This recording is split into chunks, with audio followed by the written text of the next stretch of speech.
Good morning po, magandang umaga ulit sa aking channel, OG De Leon po at welcome po ulit sa ating Bible reading na naman ngayong umagang ito.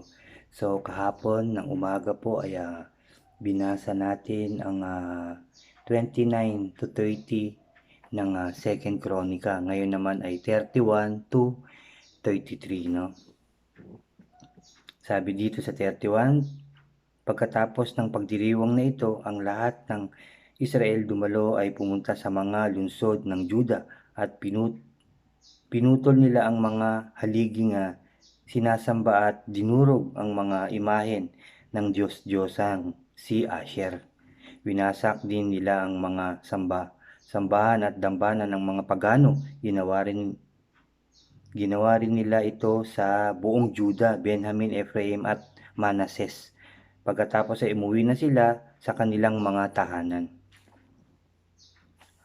Pinagpangkat-pangkat muli ni Ezekias ang mga pari at Levita at binigyan ng kanya-kanyang gawain. May para sa handog na susunugin at may para sa handog ng pagkain at ang iba'y tumutulong sa pagdaraos ng pagsamba. Ang iba'y taga-awit ng papuri at pasasalamat at ang iba na may nangangasiwa sa mga pintuan ng templo ni Yahweh. Lahat ng handog na susunugin sa umaga at sa gabi at sa mga araw ng pagpapahinga, pista ng bagong buwan at mga takdang panahon ay kaloob ng hari ayon sa itinakda ng kautusan. Inutos ni Ezekiel sa mga taga Jerusalem na ibigay sa mga pari at Levita ang para sa mga ito upang ang buong panahon nila ay maiukol sa kanilang tungkulin ayon sa kautusan ni Yahweh. Pagkatanggap ng utos, ang mga Israelita ay nagbigay ng kanilang mga kaloob mula sa pangunahin nilang ani na trigo, alak, langis at pulot at iba pang bunga ng kanilang bukid. Nagbigay din sila ng ikasampung bahagi ng lahat ng kanilang kinikita. Ang mga taga-Juda at mga Israelitang naninirahan sa mga lungsod ng Juda ay nagbigay rin ng ikasampung bahagi ng kanilang mga baka, tupa at lahat ng punong bahagi at ang lahat ng kanilang ani sa kanilang lupain. Nagdala rin sila ng napakaraming mga handog na iaalay nila kay Yahweh na kanilang Diyos. Nagsimula ang pagdating ng mga kaloob nung ikatlong buwan at nagpatuloy hanggang ikapito. Nang makita ni Ezekias at ng kanyang mga pinuno ang dami ng mga kaloob, pinuri nila si Yahweh at pinasalamatan ang buong bayan. Sabi dito, tanong ni Ezekias ang mga pari at mga Levita tungkol sa napakaraming handog. Ganito ang sagot ni Azarias at pinakapunong pari mula sa angkan ni Zadok. Mula nang magdala ng handog sa templo ni Yahweh ang mga tao, saganang-sagana kami sapagkat at marami pang natitira. Nangyari ito dahil sa pagpapala ni Yahweh. Inutos ni Ezekias na gumawa ng mga bodega sa templo upang doon ilagay ang mga kaloob at mga ikasampung bahagi. Si Conanias na isang Levita ang ginawa nilang katiwala sa lahat ng ito. Katulong niya ang kanyang kapatid na si Simei at iba pang mga katulong nila ay si Jahil, Azarias, Nahat, Azael, Jerimot, Josabad, Eliel, Emakias, Mahat at Binanias. Pinili sila ni Haring Ezekias at ni Azarias ang namamahala sa templo ni Yahweh. Si Korah na anak ni Imna at isang Levita ang bantay sa pintuan sa gawing silangan. Ang pinamahala sa pagtanggap ng pamamahagi ng mga kusang loob na handog, siya ang nagbigay sa mga pari ng bahagi ng handog ng pasasalamat na para kay Yahweh at nagbahagi ng handog para sa kasalanan na kakainin ng mga pari sa banal na lugar. Ang katulong naman niya sa mga lungsod ng mga pari ay sina Eden, Minyamin, Jeshua, Simaya, Amarias, at Sakanyas. Sila ang namamahagi sa mga kapatid, matatanda o bata ayon sa kanyang pangkat. Bawat isa ay tumatanggap ng nauukol sa sarili. Lahat ng lalaki mula sa gulang na 3 taon pataas na may pang-araw-araw na tungkulin sa templo. Ang mga pari ay pangkat-pangkat na inilagay sa kanya-kanyang tungkulin ayon sa kanilang angkan, at mga Levita naman mula sa 20 taon pataas ay ayon sa kanilang tungkulin. Itinalang kasama ng mga pari ang kanilang pamilya sapagkat kailangang maging handa sila anumang oras sa pagtupad ng kanilang tungkulin. Ang mga pari na naninirahan sa mga lungsod na nabigay sa angkan ni Aaron o sa mga pukiring nasa lungsod ng mga ito ay nilagyan din ng mga tagapamahala, no? At may mga tagapamahagi ng pagkain para sa lahat ng lalaki sa mga pamilya ng mga pari at sa lahat ng nakatala sa angkan ng mga Levita. Sa buong Juda, ginawa ni Haring Ezekias ang mabuti at kalugod-lugod sa paningin ng Diyos na si Yahweh. Naging matagumpay siya sapagkat ang lahat ng ginawa niya ay para sa templo at sa kanyang pagtupad sa kautusan ay ginawa niya ng buong puso at katapatan sa kanyang Diyos. Matapos isagawa ni Ezekias ang lahat ng ito, ipakita ang kanyang katapatan sa Diyos. Ang Juda ay sinalakay ni Senekerib, hari ng Asaria. Pinalibutan ng kanyang mga kawal ang mga pader na lungsod at humandang pasukin ang mga ito. Nang makita ni Ezekias ang balak na paglusob na ito sa Jerusalem, sumangguni siya sa kanyang mga pinuno. Nagkaisa silang harangin ang pag-agos ng bukal ng tubig sa labas ng lungsod. Tumawag sila ng maraming tao at hinarangan nga nila ang lahat ng bukal at ilog upang ang mga ito hindi pakinabangan ng mga taga-Assyria. Ipinaayos ni Ezekias ang mga wasak na pader. Pinalagyan niya ito ng mga tore para bantayan. Nagpatayo siya ng isa pang muog sa labas nito at pinatatag ang milyo sa lungsod ni David. Pagkatapos nagpagawa siya ng maraming mga sandata at kalasag. Ang mga kalalakihan sa lungsod ay pinailalim niya sa mga opisyal ng hukbo. Tinipon niya ang mga ito sa may pintuan ng lungsod at pinagbili na ng ganito ang bili ng hari. Maging matapang kayo, lakasan ninyo ang inyong loob, huwag kayong matakot sa mga taga-Assyria. Mas malakas ang kapangyarihan na nasa panig natin kaysa nasa panig nila. Nasa tao ang kanyang lakas, samantalang nasa panig natin ang ating Diyos na si Yahweh. Tutulungan niya tayo at ipaglalaban. Sa sinabing ito ni Haring Ezekias, nabuhayan ng loob ang mga tao. Nasa Lakis noon si Haring Senekerib ng Assyria kasama ang kanyang hukbo at pinaligiran nila ang lungsod ng iyon. Nagpadala siya ng mga sugo kay Ezekias at sa mga taga-Jerusalem. Ganito ang sinabi: napapalibutan namin kayo diyan sa Jerusalem. Ano sa palagay ninyo ang makakapagligtas sa inyo? Sumuko na kayo para hindi kayo mamatay sa gutom at uhaw. Nilinlang lamang kayo ni Ezekias. Paano kayo maliligtas ng Diyos ninyong si Yahweh sa kamay ng hari ng Assyria? Hindi ba't si Ezekias ang nagpagiba ng mga altar at sagradong burol at nag-utos sa inyo na isang altar lamang kayo sasamba?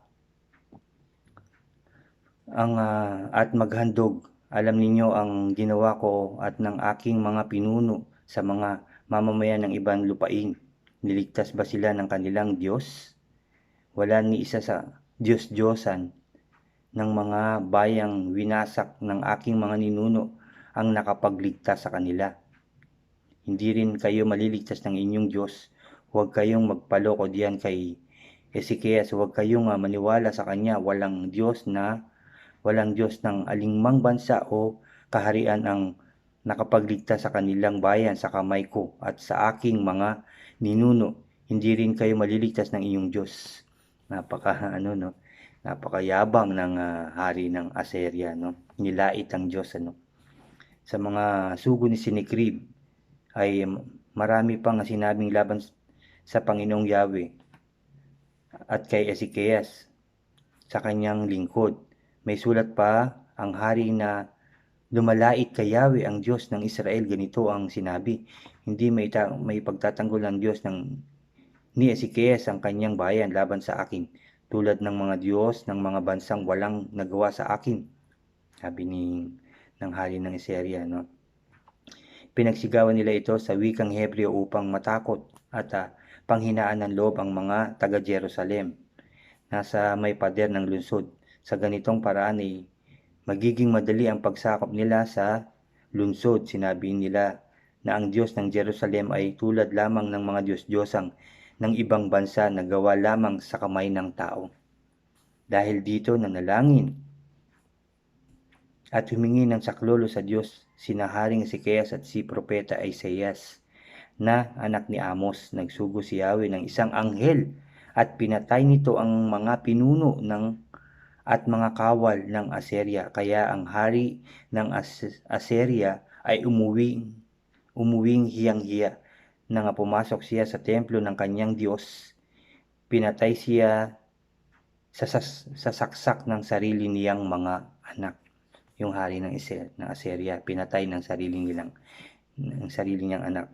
Sa ganitong paraan niligtas ni Yahweh sina Ezekias at ang mga taga-Jerusalem sa kamay ni Haring Sinikrib ng Assyria at ng lahat ng mga kaaway. Binigyan ni Yahweh ng kapayapaan ang buong bansa. Maraming nagpuntahan sa Jerusalem, naghandog sila kay Yahweh at nagkaloob ng mahalagang bagay kay Haring Ezekias. Mula nooy pinarangalan siya ng lahat ng bansa. Tapos sabi dito, di nagtagal at nagkasakit ng malubha si Ezekias. Nanalangin siya kay Yahweh at binigyan siya nito ng isang palatandaan na siya'y gagaling, ngunit hindi niya kinilalang utang na loob ang ginawa ni Yahweh para sa kanya. Sa halip ay naging palalo siya, kaya naman pinarusahan siya ng Diyos. Pati ang Juda at Jerusalem. Ngunit sa bandang huli ay nagpakumbaba siya at ang mga taga-Jerusalem. Dahil dito hindi pinarusahan ni Yahweh ang sambayanan habang nabubuhay si Ezekias. Tapos nakasulat dito yung kanyang mga kayamanan, Napakaraming kayamanan na naipon ni Ezekias. Kaya nagpagawa siya ng sariling imbakan ng pilak, ginto, mahalagang bato, pabango at kalasag at mahalagang kasangkapan. Nagpagawa rin siya ng mga bodega ng trigo, alak, langis at mga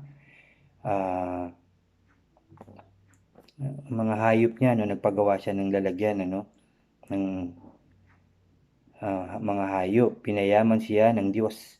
Hinarangan niya ang batis ng gihon sa gawing itaas ng lungsod at pinalihis sa gawing kanluran patungo sa lungsod ni David. Masasabing si Ezekias ay nagtagumpay sa lahat ng kanyang ginawa, maging sa pakikitungo sa mga sugo ng hari ng Babylonia nang dumating sa kanya upang magsiyasat sa mga pambihirang kapangyarihan sa lupain. Hinayaan siya ng Diyos na gawin ang gusto niyang upang subukin ang kanyang pagkatao. Ang iba pang mga pangyayari sa paghahari ni Ezekias at ang kanyang kabutihang ginawa ay nakasulat sa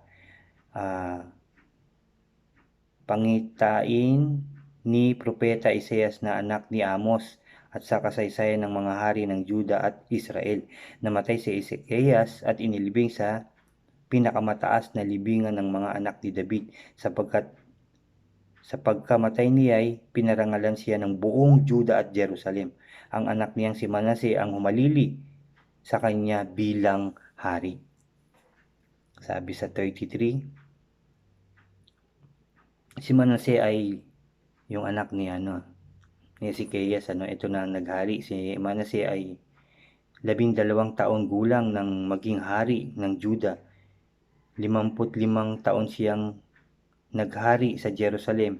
Hindi kinalugdan ni Yahweh ang ginawa niya, sapagkat tinularan niya ang kasamaan ng mga bansang pinalayas ni Yahweh sa lupain iyon ng sakupin iyon ng bayang Israel.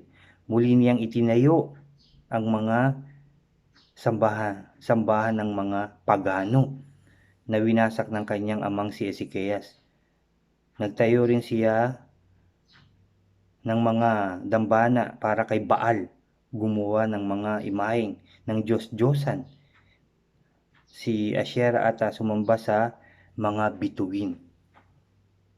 Tapos naging mahilig sa mga panghuhula, pangkukulam, salamangka. Nagpunta rin siya sa mga sumasangguni sa espiritu ng namatay na sa mga manghuhula, dahil sa mga kasamaang ito nagalit sa kanya si Yahweh, no? Pati ang inukit niyang larawan ng Diyos-Diyosang dinala niya sa templo. Tungkol sa templong iyon ay sinabi ng Diyos kay David at anak nitong si Solomon, ang templong ito sa Jerusalem ay pinili ko sa mga lipi ng Israel upang dito ako sambahin magpakailanman. Kung susundin nilang mabuti ang mga utos at tuntunin ibibigay ko sa kanila sa pamamagitan ni Moses, hindi ko na sila iaalis sa lupaing ibinigay ko sa kanilang mga ninuno. Ngunit iniligaw ni Manase ang mga taga-Juda at Jerusalem. Inakay niya ang mga ito sa mga masasamang masahol pa sa kasamaan ng mga bansang nilipol ni Yahweh nang sakupin iyon ng bayang Israel. Binigyang babala ni Yahweh si Manase at ang buong bayang, ngunit ayaw nilang makinig. Kaya pinasalakay sila ni Yahweh sa hukbo ng hari ng Assyria. Nahuli si Manase, ikinadena, dinalang bihag sa Babylonia. Sa oras ng kagipitan ay nagpakumbaba siya.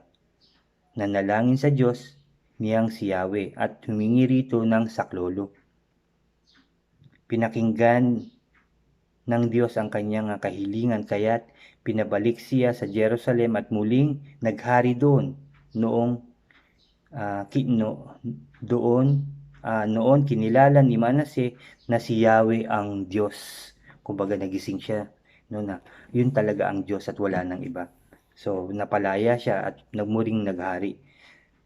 Pagkatapos nito, nagpatayo siya ng karagdagang pader sa labas ng lungsod ni David, gawing kanluran ng batis ng Gihon patungo sa libis hanggang sa may pintuan ng isda. Pinaligiran din niya ng matataas na pader ang Ophel.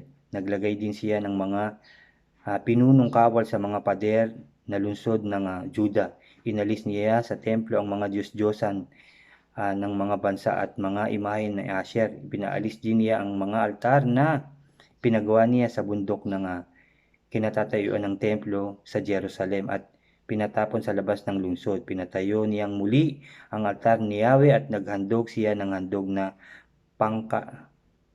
pagkain butil at pasasalamat. Inutos niya sa mga mamamayan ng Juda maglingkod kay Yahweh, ang Diyos ng Israel. Nagpatuloy ang mga tao sa kanilang paghahandog sa mga dambana sa burol, ngunit iyo'y ginawa nila para kay Yahweh na kanilang Diyos. Iba pang ginawa ni Manase at ang panalangin niya sa kanyang Diyos at ang pahayag ng mga propeta nagsalita sa kanya sa panalangin ni Yahweh ang Diyos ng Israel ay nakasulat sa kasaysayan ng mga hari ng Israel. ang kanyang panalangin at kasagutan ng Diyos. Gayon din ang mga kasalanang ginawa niya at ay nakasulat naman sa kasaysayan ng mga propeta. Naroon din ang tungkol sa mga ipinatayo niyang mga sambahan ng mga pagano, mga pinagawa niyang larawan ni Asher, mga ginawa niyang Diyos-Diyosan, bago siya bumalik loob sa Diyos. Namatay si Manase at nilibing sa kanyang palasyo. Humalili sa kanya bilang hari ang kanyang anak na si Amon. Si Amon ay 22 taon gulang nang maging hari.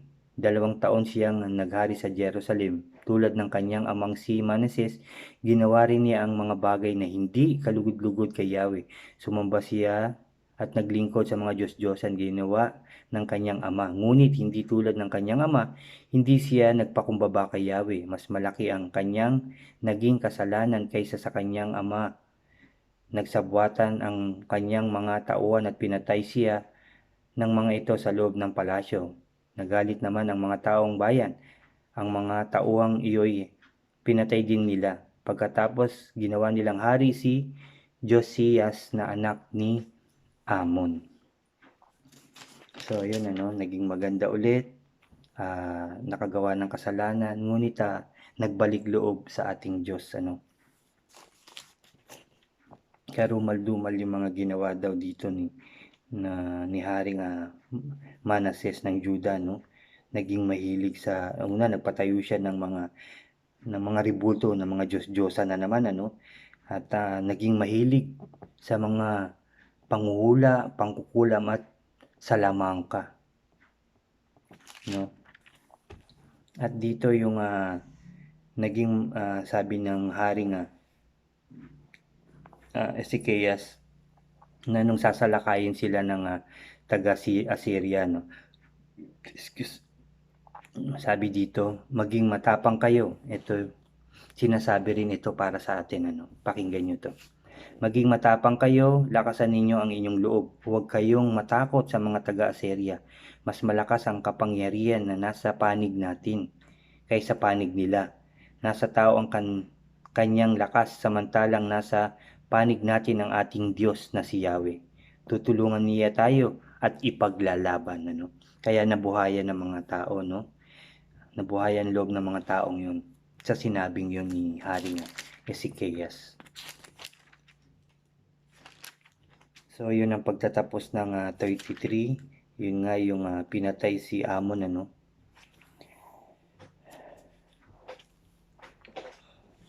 So yun din yun pa rin ang nangyari dito sa Second Chronica, Naging maayos muna yung kanyang ginawa dahil naglingkod sila sa Diyos at pinayaman si Haring Ezekias, di ba, Pinayaman siya, ang daming nag-alay, ang daming pagkain, mga ginto, pilak, magagarang bato, pabango, di ba? Napakaraming hayop, napakaraming ani ang binigay ng Diyos sa kanyang paghahari, sa kanyang mga tauhan, sa kanyang mga lingkod, Napakaraming binigay. Yun nga, ngunit binigyan siya ng matinding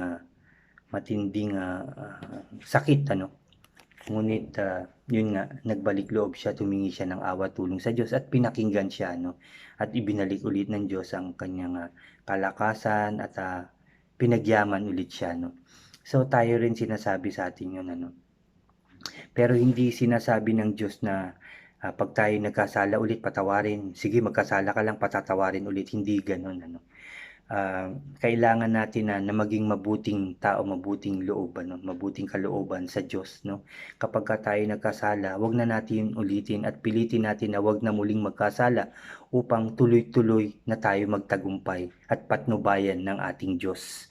Yun ang sinasabi niya sa atin, Siya lamang ang ating sambahin, siya lamang ang ating purihin, siya lamang ang ating paglingkuran at wala nang iba, at magpapatuloy ang ating katagumpayan sa ating mga buhay. Muli, samahan niyo ulit ako sa ating panalangin ngayong umagang ito. Ihanda natin ang ating mga puso at tayo ay magsiyoko. Yes, Lord, aming Ama sa langit, aming Amang makapangyarihan sa lahat na nagbigay at gumawa ng langit at lupa. Nagbigay ng lahat ng meron kami. noon hanggang ngayon nagbibigay ng pagkain sa amin. Araw-araw, O Diyos. Nagbibigay ng kalakasan sa amin lahat, Lord. Nagbibigay ng kaligtasan at katagumpayan sa bawat isa, O God. Salamat, Lord. Salamat, Jesus. Salamat, Holy Spirit, sa iyong kabutihan at pagmamahal po sa lahat ng tao. Lord, salamat po sa patuloy na paggabay niyo sa amin, sa pagpatuloy ng mga itinuturo niyong kagandahan, kabutihan, at katuwiran sa amin, O God, sa pamamagitan ng iyong mga salita sa Biblia, O God. Salamat, Lord, dahil yun ay bigay mo sa lahat ng tao. Thank you, Lord. Thank you, Jesus. Thank you, Holy Spirit, O God. Lord, muli sa labang ito ng nCoV, Lord, ng virus na to. Salamat, Lord. Inaangkin na namin ang katagumpayan nito dahil ikaw na po ang kasama namin sa laban ito. Ikaw na po ang nanguna sa labang ito. Kaya kami tagumpay, O Diyos. At magtatagumpay pa ng sunod-sunod dahil sa iyong pagmamahal sa aming mga tao. Dahil sa iyong kabutihan, O God. Lord, salamat, Lord. Salamat, Jesus. Salamat, Holy Spirit, sa katagumpayan namin araw-araw, sa kaayusan ng aming buhay, kaligtasan ng aming buhay, kasaganahan ng aming buhay, O God. Salamat, Lord. Salamat, Jesus. Salamat, Holy Spirit, O God. Pinupuri ka namin, Lord, at pinasasalamatan sa iyong kabutihan at kadakilaan. Thank you, Father God in heaven. Lord, muli i-bless mo po kami lahat, i-guide mo po kami lahat upang kaming maging maayos at maging matagumpay, O God. Huwag mo kaming pabayaan, Lord, at magpatuloy na ang kaayusan ng aming mundo, O God, ng aming bansa. Maging maayos na, maging masaya, masagana, at maging matagumpay na muli ang aming mga buhay, O God. Thank you, Father God in heaven. Thank you, Jesus. Thank you, Holy Spirit, O God. Lord, muli siniselyuhan ko na ng banal na dugo ng aming Panginoong Kristo ang aming mga panalangin dahil kami tagumpay na. Thank you, Lord. Thank you, Jesus. Thank you, Holy Spirit. Pinupuri ka namin, pinasasalamatan, sinasamba at dinadakila, O Diyos, sa tanging pangalan na aming Panginoon Kristo na aming tagapagligtas. Ang lahat ay magsabi ng Amen and Amen. Amen. Salamat po muli. Magandang umaga at God bless po sa ating lahat. Sa mga bago po sa aking channel, mag-subscribe po kayo, i-like nyo po ang ating mga videos at click nyo na rin po yung notification bell para updated po kayo sa lahat pang mga video sa aking i-upload. Salamat po muli. Samahan nyo po ulit ako sa mga susunod ko pang mga videos at mabuhay po tayong lahat. Muli, God bless po sa ating lahat.